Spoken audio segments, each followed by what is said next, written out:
Bronco, blue turf. Blue turf. 1-point losses up there. What do you remember most about those two games back in 2004 and 2012? 2012, goal line stand. Naturally. 2004, missing the field goal at the end. The Matt Payne missed field goal. Yeah. Okay, what's a better memory? Matt Payne's delivered hits in 2004 or the goal line stand? If you would ask me more than one thing I remembered, yeah, then I remembered the killer hits by our kicker on the returner. And then I remember, man, just a hard-fought game and being really proud of our team and absolutely being certain that we were going to win the game in 2012. When you're matched up against a team that is 88-4 since 2000 on their home field, I know that's a ridiculous number, Yeah. but would a win over them, they've never lost on Friday night, would a win over them change the complexity of this season for you and your team? You know, I think those things are all fun to talk about and think about. It is the next game for us. No matter who we were playing, where we were playing them, our goal is the same, to play really well, to improve our team, to win the game, and then focus on whoever is next after that. So this is just happens. Those are all nice side notes to get others interested in saying it's going to be a bigger game. We're trying as hard as we can, like we did last week, and so it'd be fun if all that happened. Just get to 5-3, right? Exactly right. Okay. What's been the biggest takeaway for you after 4 wins to open the season and now 3 consecutive losses? What has this season done for you as a coach? Yeah, a bunch. So number one, it verified just how important a very good quarterback is on any team. So it was fantastic. I appreciate Taysom even more. It's been really fun to know how much improvement and how hard Christian Stewart is trying and how much he's improved. It's so much fun to think about the second half of Utah State to now the 600 and something yards versus, who did we just play? Nevada. 601. Yeah.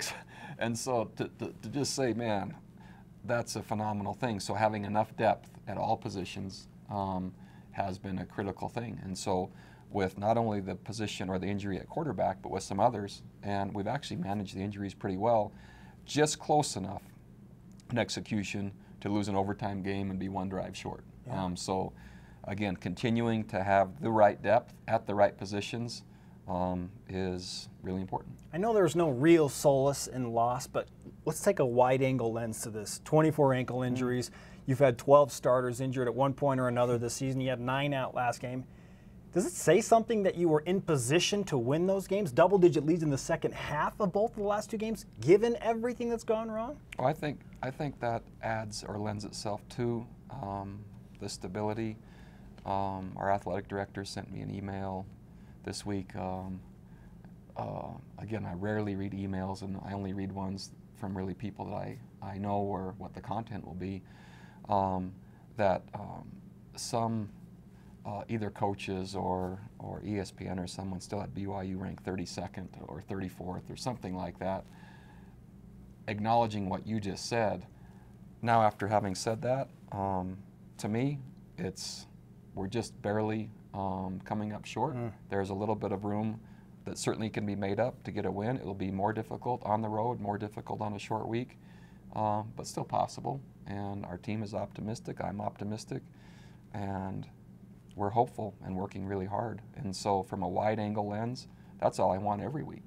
And the outside world will judge if we're good or not by the wins or losses, but I like how we're improving, and eventually the results will come. Like they did the first 4 games with that team, this is a different team, and it's kind of changing week to week, and so we have a little bit of a moving target. My goal is consistency and adjusting the best we can, and again, we're close. Because of your history as a defensive guru, you've had great success when you've been in charge of the defense. Yeah. Nick Howell's been put in a tough spotlight this year. Yeah.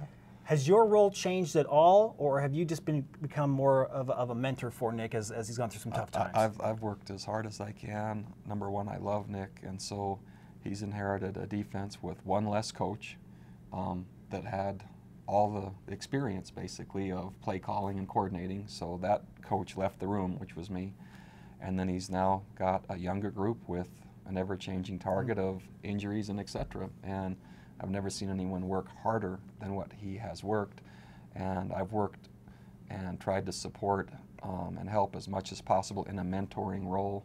I love him, I love our defensive staff, and I love our players, and whatever adjustments we do end up coming up with will be to help our team and our players.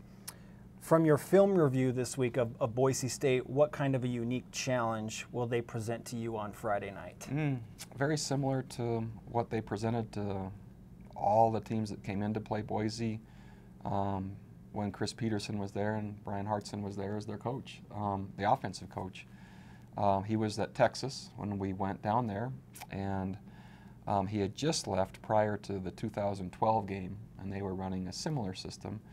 And so you can expect tricks and gadgets and shifting and motioning and illusion and delusion and illusion. And, I mean, it's fun to play against, and mixed within there's some power running elements, and their quarterback is really mobile and active. So against a similar opponent, Nevada, the game was something like 46-52. Yeah. And so ours was relatively high scoring a week ago, so it'll be interesting to see how it shapes up. Do you have anything that you can eat before the game to calm you down before all this craziness and this trickeration?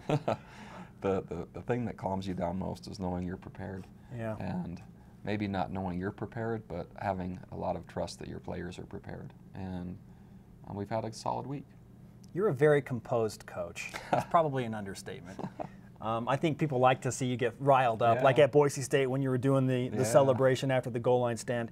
On the opposite end, when you're really frustrated, have you ever had one of those moments where you have to tip over the Gatorade bucket, or how do you keep from going nuts and when it's super emotional? Well, there's a couple of things. There are plenty of people that are supporters of myself and BYU, and there are plenty of critics, and so I really like to be just the steady influence of this is who he is, like it or not like it, but at least you're going to know what you get. When I get behind the doors of the locker room with my players, they're entitled, as close to family as you can get, they're entitled to see the other things, and that's what I reserve it for.